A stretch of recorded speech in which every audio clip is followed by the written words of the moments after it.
Welcome to the very 6th BriightCast. It's a spooky one. We've got Halloween decorations in the background. Boo. Scary. Ooh, cha-cha. And this week we talk about a marketer's horror, Yeah. consistency. Yes.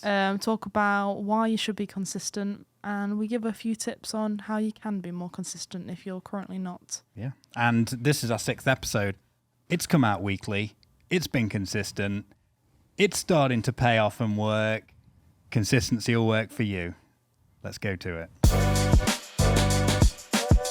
Welcome to the very 6th BriightCast episode, and it's going to be the scariest one yet. Oh yeah, it's gonna be spooky. It's because it's Halloween, but also scary how much knowledge we're going to give out. Spooky season. Oh, it's gonna be terrifying. I'm scared that other people will learn so much they don't even need a marketing agency. That is scary. So let's get into it.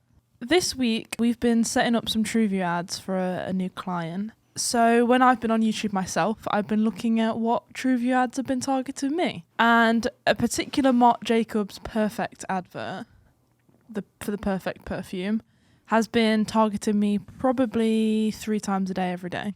Have you given in? I've not given in just yet.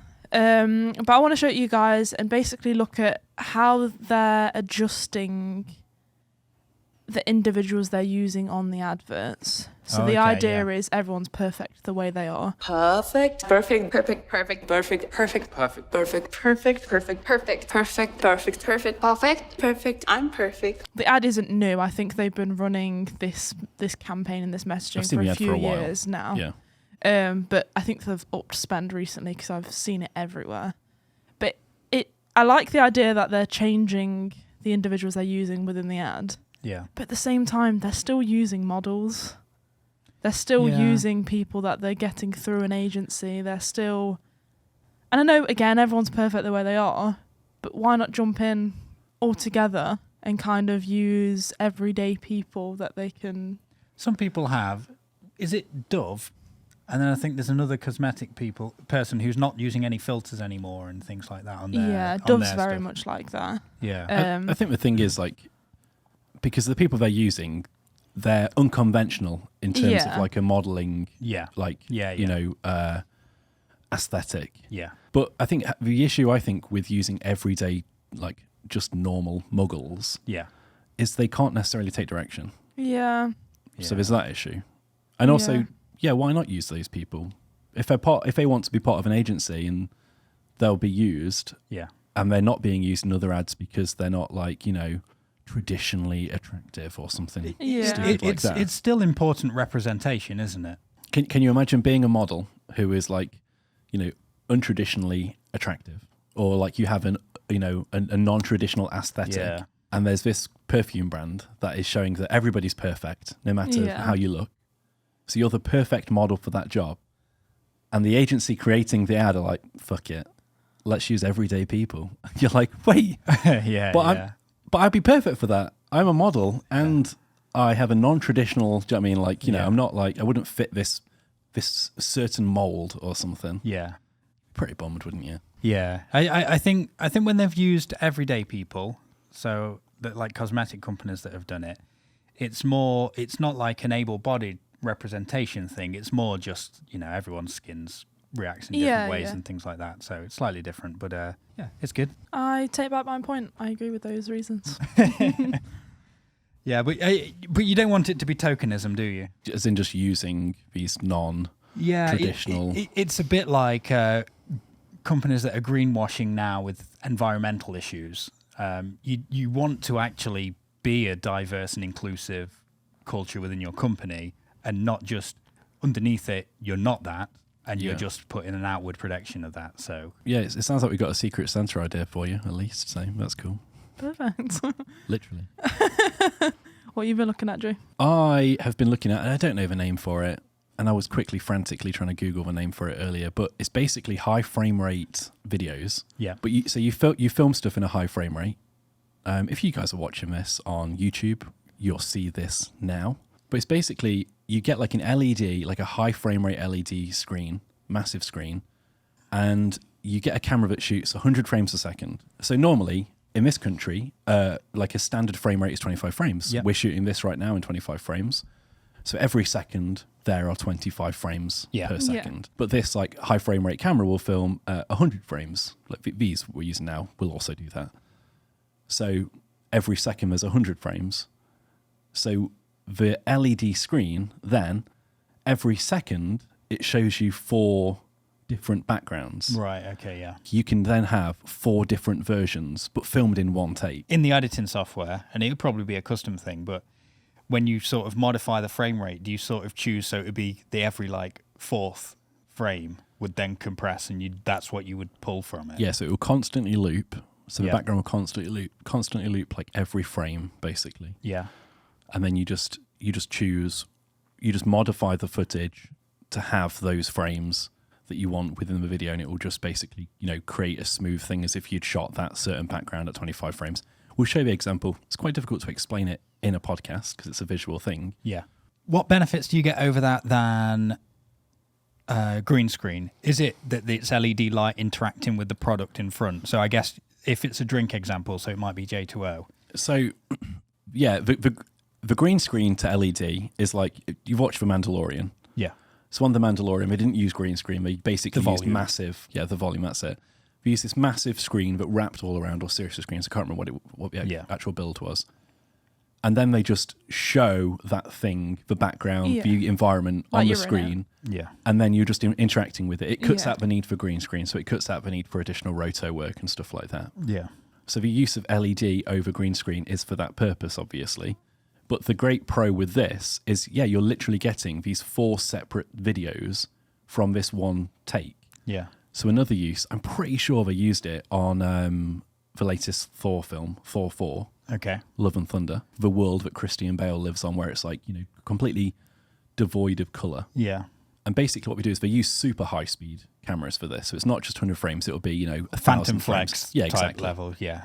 And then they have these lights that go all the way around the actor. So the lights they'll like strobe on perfectly in a sequence for a fraction of a second. Yeah. And then what you can do is so Christian Bale, for instance, let's say he's just on a take. You have that take with every different version of lighting you could think of for that person. Oh, okay. Like every single version of lighting. So then in post, all you do is you just choose those frames that you want with that certain bit of lighting. So let's say he was uplit or downlit. Yeah. You could just choose those exact frames. I assume they didn't continue with it because he had an epileptic fit. Collapsed on the floor. Maybe. I to be honest with you, having watched the film, I didn't pick up on it, and I don't know if you would, but it's an interesting way to film. Yeah, it's an interesting way. Yeah, it's an interesting thing. But there's loads of these things that come out quite a lot. They do the technology on, I think it was a football game, an international football game, and the board's around, and depending on what country you're in, you're seeing a different. Is that what it was? Was it the exact same thing? Yeah. Was it? But just for high frame rate? I don't know if that's how they do it, but it would make sense that it would. Yeah, maybe, yeah. But yeah, that was really interesting use, wasn't it? I guess if it's like the J2O example, if they're pouring liquid into a glass, and say if it's a product video, having the ability to have those 4 different backgrounds compared to a green screen, it's how that background would then interact with the glass, interact with that liquid, interact with the people around, rather than trying to do all of that. Oh, yeah, you've immediately got it in camera. Yeah. So let's say the client's on the shoot. Yeah. You've got the shot, and then immediately you're like, so this is actually the 4 different shots. The client's going to be like, that's amazing. As opposed to it being green screen. We've done shoots with green screen. Yeah, yeah. You do the shoot, and you're like, so what do you reckon? We're like, I don't know, because it was just something against a green screen. Give us a few weeks. Yeah. Yeah. Well, what I want to chat about my week this week is I went on a shoot, and it was a real shit show of a shoot in that we turned up, and it was central London, where it was in a big office, but meeting rooms are a premium, and they warned me about this, and they booked a meeting room to do these sort of talking heads content stuff. And the content itself is really interesting. It's going back to representation. It was a black woman talking about her mentoring roles within STEM programs and things like that. So it's really cool stuff. But we're given this tiny room. And when we shoot in central London, particularly central, we don't drive, so we get the train, and there's a couple of us lugging gear. Yeah. But the room was tiny. We had this yellow light we couldn't turn off. we made it look nice, but it was tough because you can't get too many lights up and things like that. And then it was all glass fronted, so everything was reflected anyway. So you had all that to contend with. Basically, the worst conditions you can imagine to shoot in, we had, and half an hour setup, we got to go. Yeah. But what I was thinking is, and I played with this on the way down and then coming back, is do you think clients would be receptive to if in their company someone has I think it's an iPhone 12 Pro or newer, and it has to be the Pro one with the LiDAR scanner. There's a free program and it just does a quick scan of the room, and I did this room earlier, so I'll put it up there. I didn't spend too long on it, so it's not quite perfect, but you can get a good idea. Did you do upstairs as well? I did upstairs as well. Right. But do you think clients would be open to if we say, could you get this program, just follow it round, it'll give you, because it creates a floor plan as well, so you can see the space, and then you can send that to us, so sight unseen, so we'll know how much equipment to go. And it's a real 3D space as well. It's different, isn't it? Like normally we would ask for people, like yesterday I had a meeting, I had a Zoom call with somebody, a new client, and they've got a massive site with multiple buildings, multiple offices, multiple rooms and locations. Yeah. And they want to film in basically every single one. Right. They're a couple hours away, so it's like a 4-hour round trip to go up and take photos and do a little scout, which obviously we would do. But it's going to be loads easier if they can just do that for us and send us photos. But we would normally ask for photos. But I think the idea of asking for... in fact, I'm going to email them after this. Yeah. Asking for them to do that. Because I think that's a great idea. You fully get the space. Also, I think if you were told that, if you were a client and you were told that, you're immediately thinking, yeah, these guys know what we're talking about. These guys know their stuff, yeah. They just said LiDAR. I think the only reservation I've got is the client yesterday... They didn't know where they were filming until the day of. So I think it's a very useful app for this new client we're talking to, because it's their offices, it's their warehouses and things. So they know where they're going to be filming. So in that essence, it's useful. But then asking for... Sometimes we don't know where we're filming full stop until a couple of days before. Yeah. Or never mind them going to then do it themselves. But it is so fast. So someone should be at that location, or they're booking a room, so it's a location that their company is involved with. So I think in most cases they should be able to do it. It'd be good to see. It's a thing that I've not heard anybody asking for. It's a little wow moment, isn't it? Yeah, exactly. Yeah, I think that's really good. Maybe we won't even include it in the BriightCast because we just keep it secret to ourselves. Yeah. Although at the top of this, I did say we're giving some bloody value. Yeah. And I'm scared. But yeah, no, I really like that idea. Yeah, I think that's really cool. I think also yesterday, in defense of the client, and I know you weren't slating the client for all of this, but like, yeah, we do have shoots where you end up rocking up on the day and they'll have like a massive office with all these places you can film, and they just go, is the cupboard okay? Yeah. It's not necessarily like the client's fault. I think as well, they just don't know from a filming perspective. You can ask loads of questions like and try and simplify it. Is the room quite big? We're going to throw lights up and stuff. And they're like, oh, yeah, there's room and there's lights. But I think another key issue is, and I've seen the footage of the room, it looks really nice. So they'll see that footage. Yeah. And they'll see that it looks nice. They'll see that, we've sorted all the colour out. We've made sure if there's any like odd colour cast from the light or anything like that, we've fixed everything. Yeah. Everything looks right. Everything looks great. If there's, noisy aircon or something, we've cleaned up all the audio. We've sorted everything. You would not know that there was all these issues on the day. So you give that to the client, they see it, and immediately they're like, we can put any video team in any room and they'll be able to give us this thing. Yeah. We had one once where we were literally filming in a cupboard. Can you remember? It was for like an IT company. Yeah. And it was literally like the amount of space we had, like if you went from me, you wouldn't even get to Jess where the room ended. And we had to film in there. Yeah. And we did it. And along with like B-roll and creative editing and stuff like that, we gave them the edit and they were like, yeah, this looks brilliant. Yeah. So all they'll be thinking is, oh, we could just literally put people in a cupboard from now on and it will be fine. I don't know how much, because I thought this would be a great idea to get people to scan. And I thought, I don't know how much it would have changed yesterday, apart from we wouldn't have taken as much equipment. I was just about to say, I think it opens the project up a little bit for us to get a bit more creative. Because often you get to a place and you're like, oh, it's actually quite a bare meeting room if you're stuck in a meeting room and you're running around the building trying to find plants and things like that.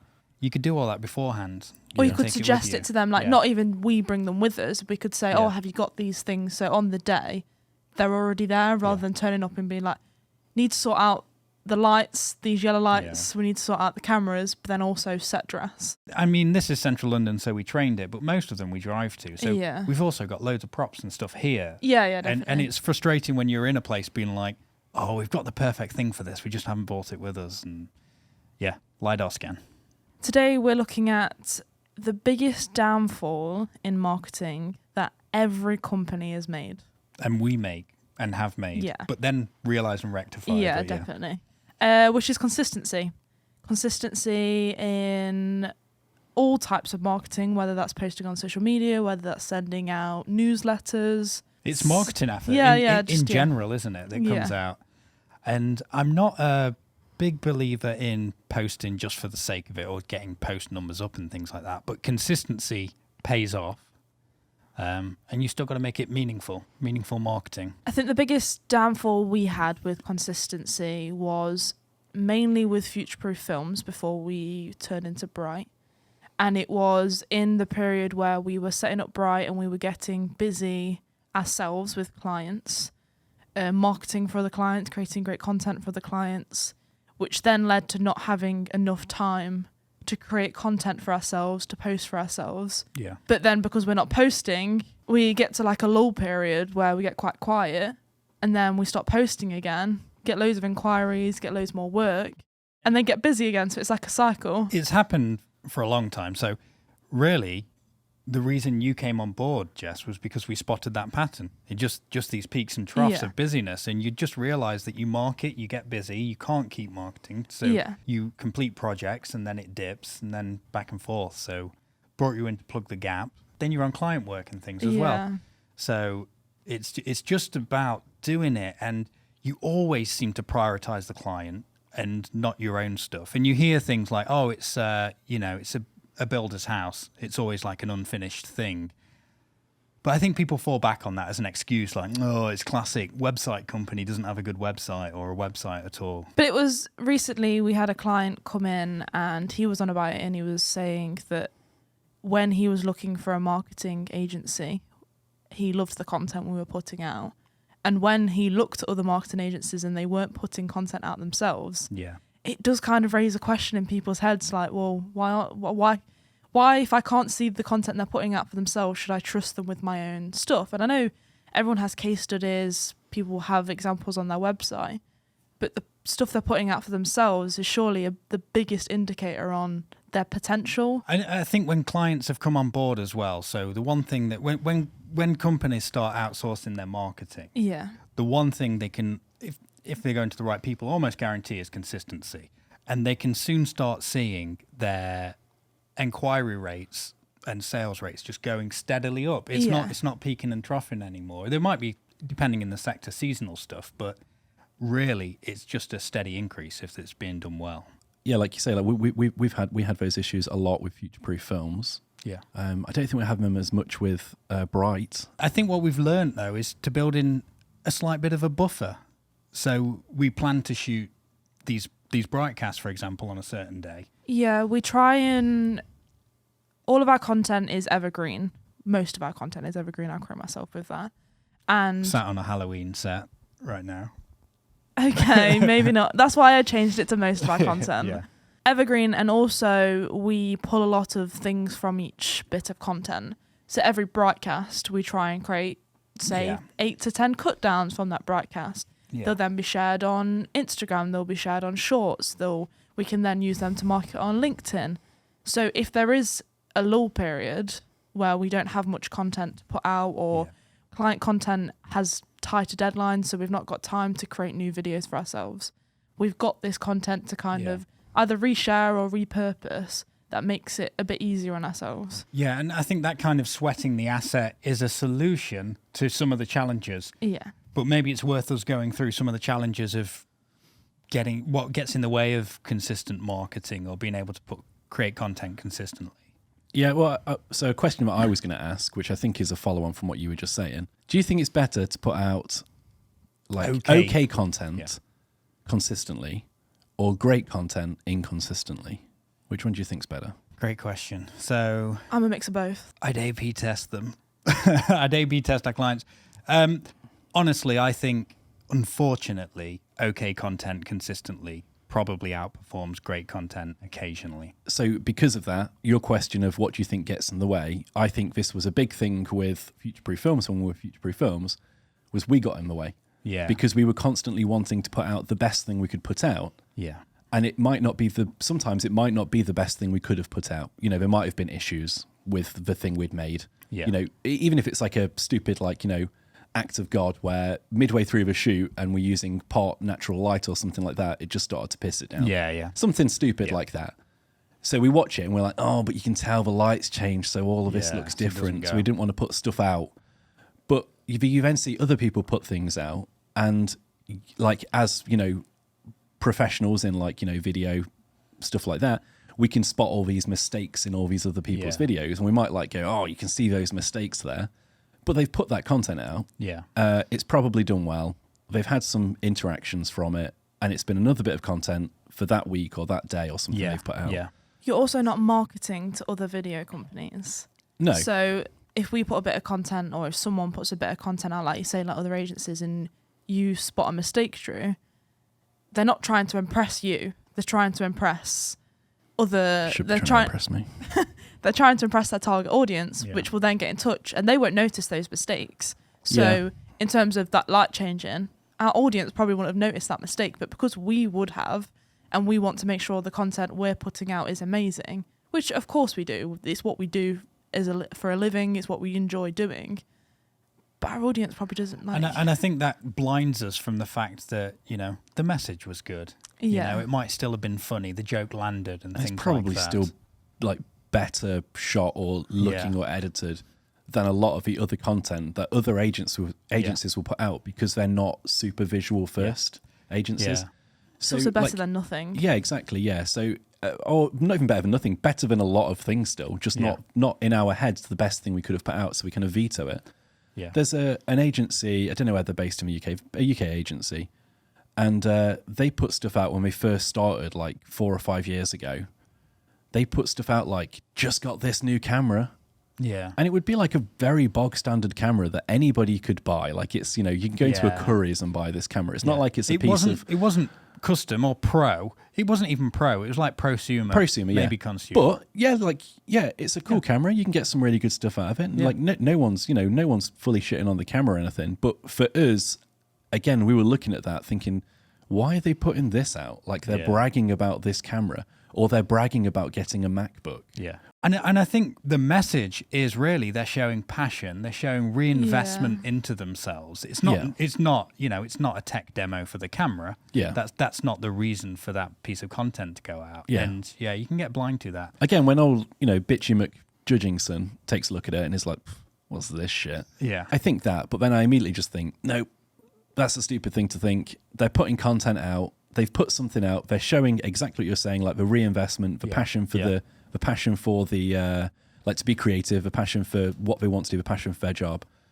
We should do stuff like that. And I think it's like a constant battle with, I don't even know if it's a constant battle with all of us, but I constantly have this battle because I'm super self-deprecating. Yeah. I don't like any work I've done like a year ago. As you shouldn't, yeah. Thank you. No, yeah. So yeah, it's like, I think so. One of the major roadblocks for us, and it will probably be true for a lot of agencies and creatives, is you are the main roadblock because you're constantly like, I'm not sure about this. I don't want to put it out and people laugh at it, or I'm doing this reaction to people's. I don't want people to do the exact same reaction what I'm doing. You probably said exactly the same thing about this podcast. I still do. But you said you didn't want to do it. You said you didn't think you had, like, people would find what you're saying interesting. Yeah. We're 6 episodes in. Loads of people have complimented the content we're putting out. No one specifically has complimented me, and I think until they do, Jess, I'm going to think that they have done. It just the word doesn't reach you because we receive the marketing. The word emails. doesn't reach you. The name isn't quite the same. It sounds like it's actually Rob. They're saying close enough, right? Yeah. So to counter your point, I would say that actually being concerned about quality is also a strength. It's not just a weakness, obviously. And often we meet like a real happy medium. Still probably we're a little hard on ourselves for the quality, but the stuff is looking good. And it's not even for other agencies, just companies in general, individuals in general. I did a LinkedIn training piece for a company that we work with, and part of the message was like, don't overthink it. Like these are like real clever professional people. It's like, write your opinion on this, stand by it, trust what you're saying, and don't overthink it and move on. And I think it can get in the way of creating or producing consistent marketing when you're doing that. Yeah, I think the one thing that saved us from that is the BriightCast and the dailies that we make. Yeah. Because we're putting out more content, we literally do that. We put something out and we move on. Yeah. So like you were saying, Jess, with all the BriightCast cut downs, we might get a bunch of cut downs from this one, from all the different BriightCasts we do. We literally put one out. Yeah. The next day we forgot about it. We've put the next one out. Yeah. So it doesn't really matter about that one piece of content. It might perform better than the next, and the next one might perform better than the previous 10 or whatever. It doesn't matter which one performs the best. It's more just we're putting the content out. Yeah, we'll look at how it's done and we might do some testing on if stuff's done better or if it's not done as well. I think it's understanding that marketing nothing is a perfect model or fit. Yeah. What you do is use your experience to do a best guess, and then you iterate from there, basically. Yeah. Which is what we've done. We've seen issues with the BriightCast, and we're tweaking the format a little, and trying to make it better than it was, which is a good ethos and mindset to have with marketing. Yeah. We've definitely stopped nitpicking about literally everything on everything in terms of just putting things out, and we've got so much better with that. Yeah. And it's helped us improve at the same time. So if we put something out and we're not quite happy with it, next time we know how we want to change and how we want to adapt our content, and then we'll put that out and see how that performs compared to the last one. Yeah. And then again, there might be something on there, we don't quite like this bit, or we want to change the intro slightly, or want to change this. So the next time we can adapt again, rather than waiting from that first piece of content and waiting 10 months down the line and not putting anything out because the next month there's something different, or the next month there's a new thing we've noticed, or the next month there's this. Yeah. One thing I like about this chat is we're saying like, we don't nitpick anymore. We're not super perfectionists. We don't chase perfection. To do this BriightCast, we did about 3 tech run-throughs. Yeah. We did loads of research on what like mics and stuff we need to use, like the software, the hardware and stuff. No.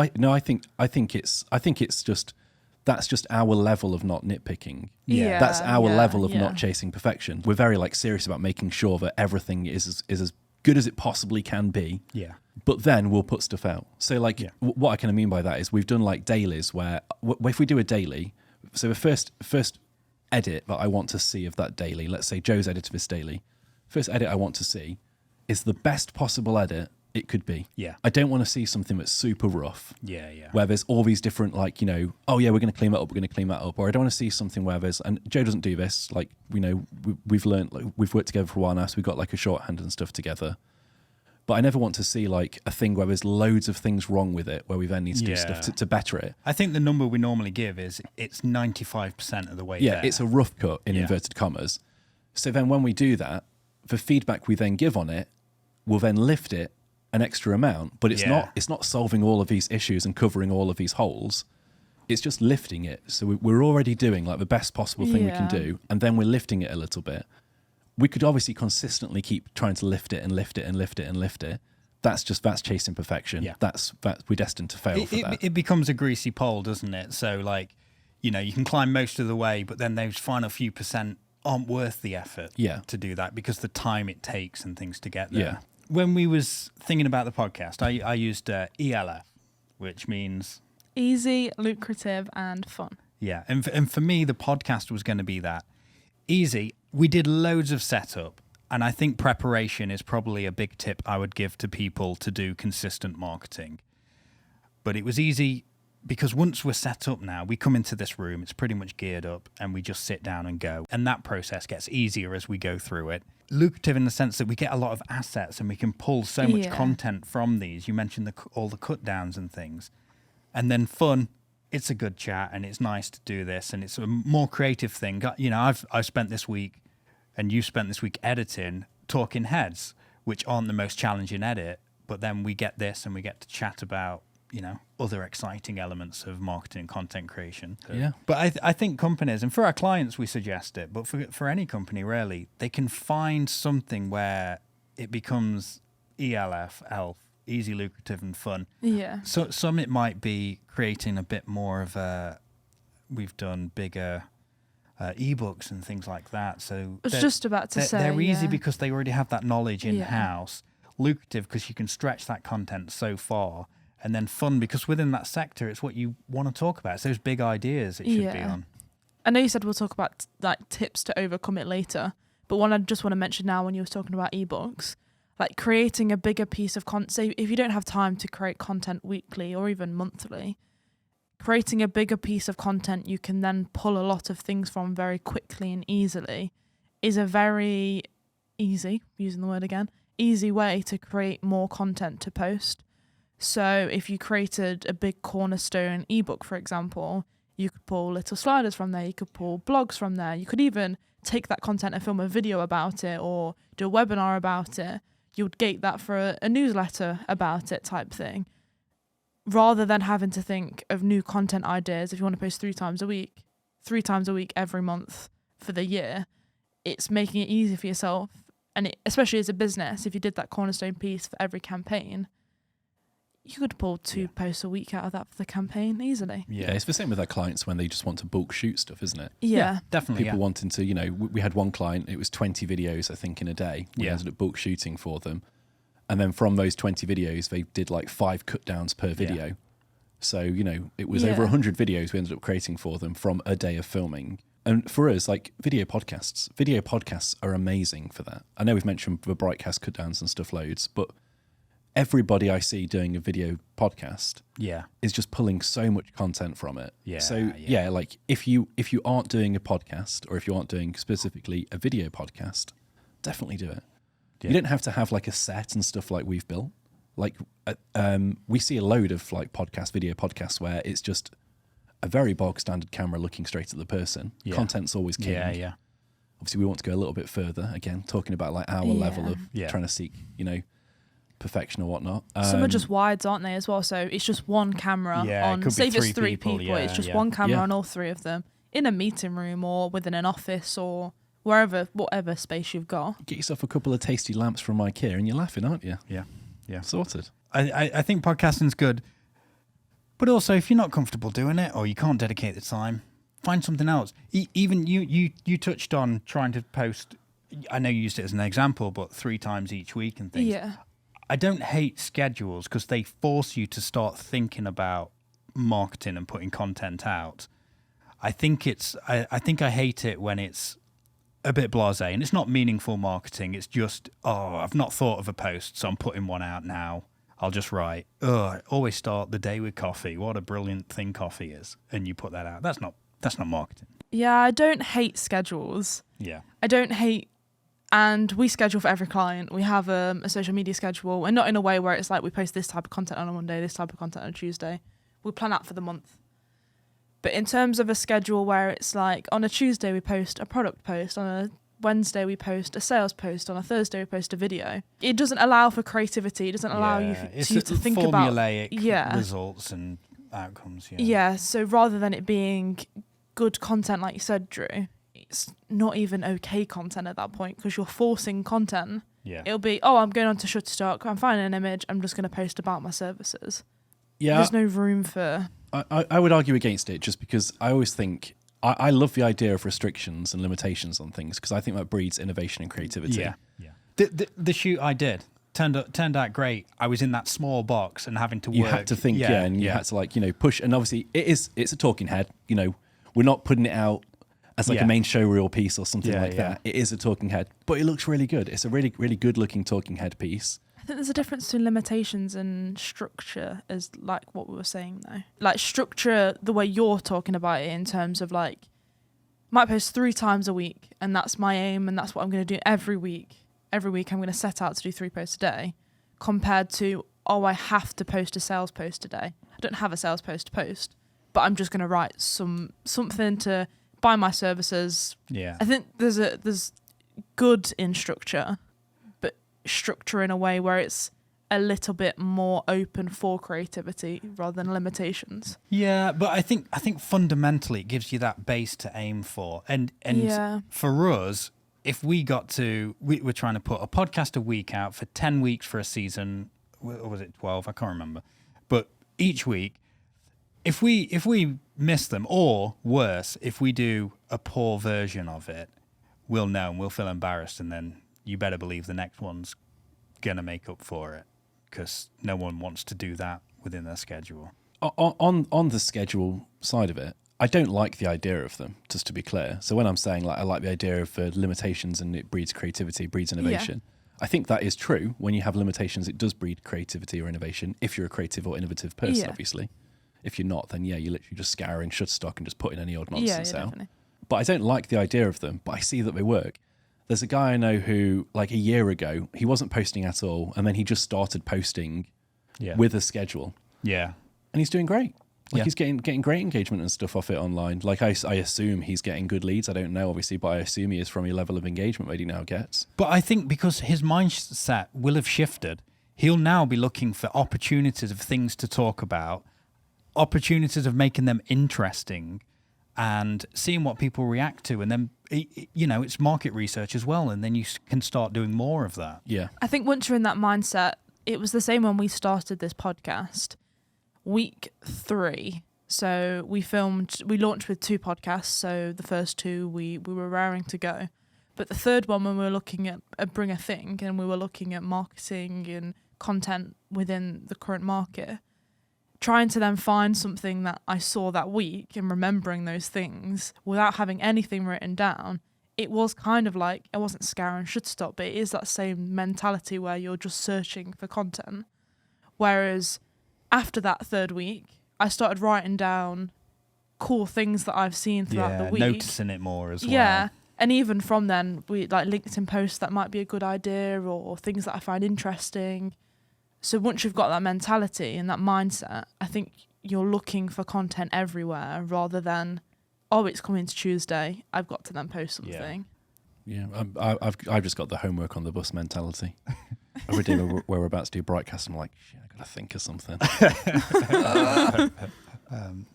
I think consistency though is important. We all recognise it. You have to keep an eye on quality. Yeah. I hate the phrase "done is better than perfect," and I see people banding it about like it's an excuse to do poor quality content. That's not what it's about with consistency. It's about putting in the preparation and the planning and dedication to it. And then not being too hard on yourself around it, I think. So what would be one tip you'd give to the listeners about posting consistent content? One tip? Oh, man, I've given so many already. What would it be? I think I would just say just to not be so judgmental or worried of the stuff you're putting out. Because I have that constantly. Like earlier you said, if you're not comfortable doing a video podcast, don't do that. I'm not comfortable doing video podcasts. I don't like doing them. I like having a chat right now here, but 2 people like having a chat. Yeah. I've never wanted to be on any of our vlogs, but we're doing it. We're putting out the content, and I think that's great that we're doing it. So for the purpose of getting the content out, I'm happy to do it in a way. So is the tip around recognizing the importance and jumping in? Yeah, it's just not being too worried about what people will think or what you necessarily think of things. Yeah. Just putting content out there, putting yourself out there, putting stuff out there. Yeah, the stuff that you're putting out, it probably is good. Like, don't worry about it too much. Yeah. And like you say, even if it isn't that great, don't worry about it, because you're going to be consistent. You're going to get another piece of content out next week, tomorrow. My tip would be make it a focus. So the only way to get consistency, it's like creating a new habit, and we touched on it with scheduling, but a new habit, it's, make it a focus and try and string 60 days together or whatever. Yeah. So it's a similar way of thinking, I think, to do consistent marketing, because believe in the benefits, because the science doesn't lie, the stats don't lie, consistency works, and then make it a focus. And what that focus to different people will look differently. It doesn't have to be a mega intense thing, and it can just be personal posting on platforms, but make it a focus would be my tip. Mine's similar. Don't want it to make it sound like I'm just bloody copying your tip. Hey, The tips are consistent. It's hold yourself accountable. Write down that you want to post, even if it's just once a week, you want to post once a week for 20 weeks. That's your goal. Yeah. And hold yourself accountable to that. You've got 5 days to post, and you only need to post one of them, and be realistic with that goal. If you're a busy person, you're not going to be posting 5 times a week because you've got to find that content. You've got to remember to post, and then set yourself reminders to reach those goals. So maybe it's a calendar. Don't let the organisation side of it slip, because it takes the pressure off as well. It makes it easier. Or schedule in bulk. So you might schedule monthly. So you want to do once a week, and you schedule a month in advance. Just keeping yourself accountable to that is helpful. Yeah, great tip, Jess. That's why you're a bloody good marketer. Thank you. Right, we'll end the BriightCast there because, Drew, I think you got to go and cut this into 60 or so cut downs now. Yeah, we're going to get 60 cut downs from it because we've actually shot this at a high frame rate. So it's actually not 60, it's actually 240 different cut downs we can have. We don't have that technology, guys. And I am going to scan everything in LiDAR from now on. Yeah, LiDAR. It's the future. Yeah. So, bye, Dar.